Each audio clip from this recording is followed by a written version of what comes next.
Yo, I do my football content basically um, to target the English crowd, especially when I do Premier League, FA Cup, German crowd when I do Bundesliga, DFB Pokal, Europe when I do Champions League, and the rest of the world when I do other football content. Not saying that I have any problem with anyone else watching my stuff because I love the whole world to watch my content. It's what's so great about YouTube. You are being watched around the world, and that is fantastic. But this video is about how the connection in England between the fans and the players.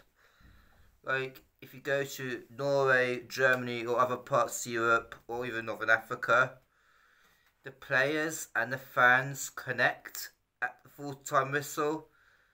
I think every game there's that connection. There's that community feeling.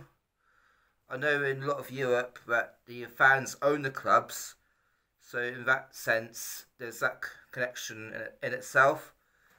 And in England, the owners are from the US, Middle East, the Far East, and they just simply don't understand what it should be like with football.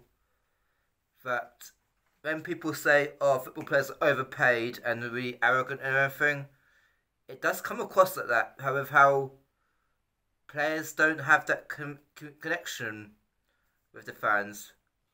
I mean, you ask Erling Haaland how it was in Norway and probably same in Austria before, and how it is at Dortmund before he went to Man City.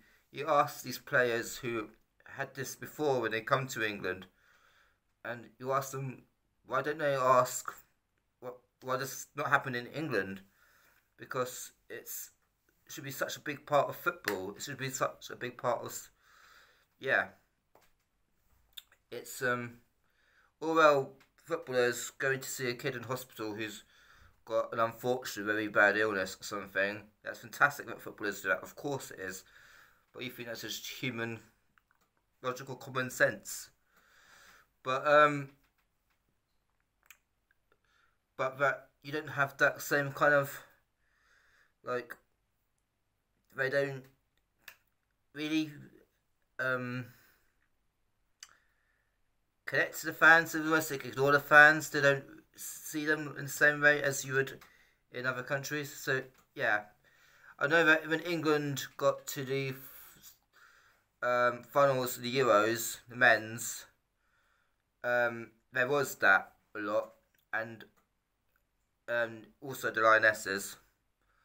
But I think you're more likely to get it in women's football than men's football in England, and I think it happens in both in other places, to be honest. So yeah, I thought that's very important to put out there, and I always think there should be that connection. However much money the footballers have got, however well known they are worldwide, at the end of the day, they play for that club, and you support those players on that pitch every moment of every game. They would be how they are if you weren't there, and they got to remember how it was when they were playing in empty stadiums because of the pandemic.